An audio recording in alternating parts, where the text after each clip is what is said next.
नमस्कार मैत्रिणींनो, सोनाली किचन मध्ये तुम्हा सर्वांचे स्वागत आहे। आज मी माझ्या आईकडे आलेले आणि तिथे माझ्या भावाने मासे आणलेले। हे बघा, अशा क्लॅप मासा आणलेला आहे, नदीचा मासा आणलेला आहे। तर चला आता ह्या माशाची मस्त रस्सा करून खाऊया।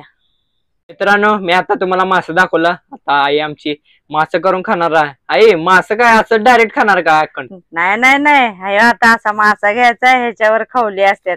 आता हे आमच्या भावाकडे मशीन आहे, खरं आमचा भाऊ आता मास विकायला गेलाय ना, त्यामुळे ते मशीन नाहीये। खवला काढायचा असं असते मशीन। मग आता ती काय करायचं, आता आपण हाताने असे काढायच्या खवल्या सगळ्या काढून घ्यायच्या आणि मग कट करून घ्यायचा। चला या आता गावरान पद्धतीने माशाची करी करून खाऊया। आता बघा, मासा स्वच्छ केलेला आहे, त्याच्यावरची सर्व ही खवले काढून घेतलेले आहेत आणि आता आपण तो कट करून घ्यायचा आहे। आता पहिल्याच्या काळात बघा ही अशी वेळती होती, आता आपल्याकडं फळी वगैरे नाही, ते आता माझ्या आईकडे आल्यावर ही वेळती आहे, या वेळतीनेच कट करायचा आणि असा कट करून घ्यायचा। आपण सर्व मासा हा कट करून घेऊया। चला, मासे धुवून झालेले आहेत, आता आपण त्याला चटणी लावायचं। चटणी माझ्या आईकडची फार तिखट आहे, त्यामुळे जरा कमी घातलेले आहे। कांदा लसूण चटणी घातलेली आहे आणि त्यानंतर आपण त्यामध्ये थोडीशी हळद घालायची, हळद आणि मीठ पण घालायचं। आणि आता ह्याला आपण चांगलं मॅरिनेशन करून घ्यायचं आणि 10-15 मिनिट ठेवायचं मुरण्यासाठी।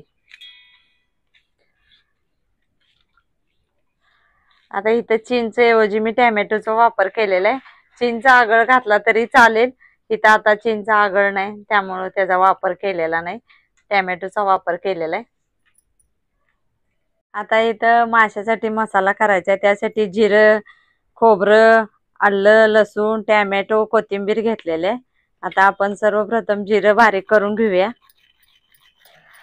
इथं कसं खेड्यामध्ये जास्त आपल्यासारखं जास्त मसाला नाही घालत, कमी मसाल्याचं खातात, त्यामुळे त्यांची पचनक्रिया चांगली होते आणि जुन्या पद्धतीत असं खलबत्यात मसाला बारीक करून घेऊनच घालत होते, त्यामुळेच त्यांची भाजी वगैरे चविष्ट होते। आपण कसं मशनीद्वारा लगेच चटकन फिरवून घेतो आणि ते घालतो, खरं ह्याच्यात मसाला केल्यावर आपली मेहनत लागते आणि त्यामुळं मस्त मसाला होतो।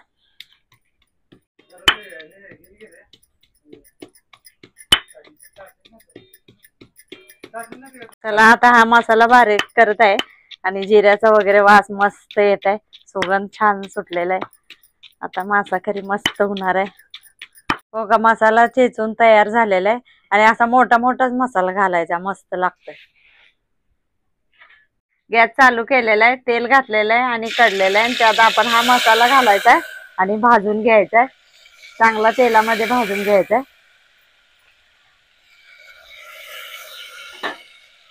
मस्त वास सुटलेला आहे बघा, हाताने केलेल्या मसाल्याची चव कशी छान येते। मसाला चांगला भाजलेला आहे आणि त्यामध्ये हा मासा घालून घेऊया।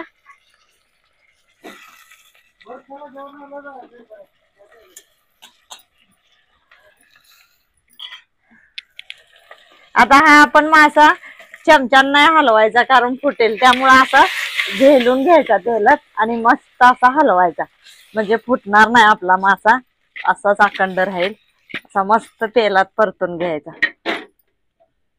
बघा, अशा पद्धतीने बारीक गॅसवर असा शिजवून घ्यायचा आपण मासा। तेलात चांगला परतून मासा झालेला आहे। आता मसाला केलेला त्यातलं मी मसाल्याचं पाणी ते घालणार आहे आणि आपण हे बारीक गॅसवर शिजवून घ्यायचं। आता ही आपली मासा करी तयार होत आहे।